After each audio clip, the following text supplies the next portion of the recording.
Hello, this is Chef John from foodwishes.com with Bacon. That's right, we're making bacon by bacon. Since in my opinion, that is by far the best method, especially if you're making BLTs. And while the technique I'm about to show you might take a couple extra minutes, I believe the results are far superior, plus the mess is way smaller. So let's go ahead and get started. And the whole key to this technique is we have to cook the bacon on a rack. Okay, something like this would work perfectly. And you might have one of these racks, but I don't want you to use it, because there is nothing harder to clean than one of these racks with caramelized bacon cooked onto it. So what we're going to do instead is make our own disposable rack using some foil. And what we want here is a piece of foil that's roughly twice as long as the pan we're going to use. And by using the old pull and pinch method, we're simply going to scrunch up this foil to simulate a rack. And basically what we're doing here is we're kind of pulling the foil taut between our two hands, while simultaneously pinching it about every inch with our fingers, which is probably not that easy to see, so let me try a reverse angle. Okay, so like I said, we're going to keep that foil kind of taut as we kind of pinch and fold every inch or so. And I should mention, if this technique doesn't work out for you, you can always do the old accordion fold, like you're making a paper fan. That will work too.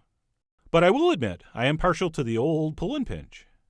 And by the way, as hopefully you can see from how I'm doing it, you don't have to be perfect here. All right, as long as you're creating some kind of ridges and there's going to be room for the fat to drain underneath, you're good to go. That's all we're trying to do here. And when you're finished, if everything's gone according to plan, you should have a pan that looks like this. And then once our pan is set, we can proceed to place down the bacon. So I will be laying down 9 strips of some beautiful thick cut bacon. And by the way, pro tip, always place down an odd number of bacon strips. And I will show you why a little bit later. And I guess technically it does work better with the bacon going across the ridges. But as you'll see with these last 3 pieces, you can go the other way as well. There's really not a big difference. But anyway, once our bacon is placed down, we can go ahead and transfer that into a 375-degree oven for about 25 to 30 minutes or until done. And basically looking like the best bacon you've ever seen in your life. So this is what mine looked like after about 30 minutes, which for me is the absolute perfect doneness. But of course, that's going to be up to you, which is why done was in quotation marks. Right? You are the Sir Francis of your bacon. So you may want to cook a little less or a little more. Totally up to you. And by the way, you see that little bit of foam on the bacon? For me, that is the dead giveaway you have the perfect doneness. Right? That means that fat's going to have some crispiness to it, but still be sort of moist and tender. And then speaking of fat foam, if you want to blot some of that off, you can. I usually don't, because a little bacon fat in your BLT is not a bad thing. But if you want to blot or drain this on some paper towel, go ahead. And basically what's happened here is that bacon was bacon. The fat is run down into those crevices so that the meat cooks above the fat and not in it.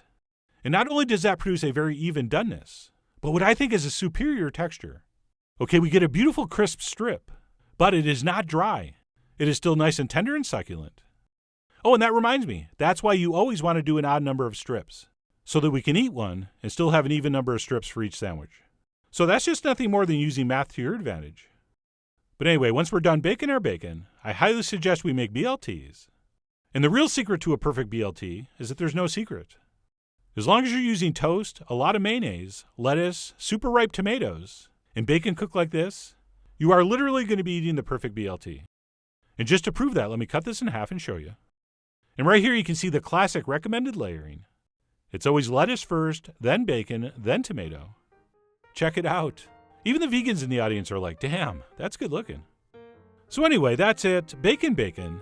Just an absolutely fantastic way to do bacon, whether you're going to use it for sandwiches or breakfast or whatever. And I could keep going on and on about it. But you know what? I have a BLT to finish. So let me just end by saying I really do hope you give this incredible technique a try soon.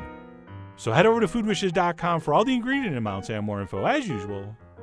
And as always, enjoy.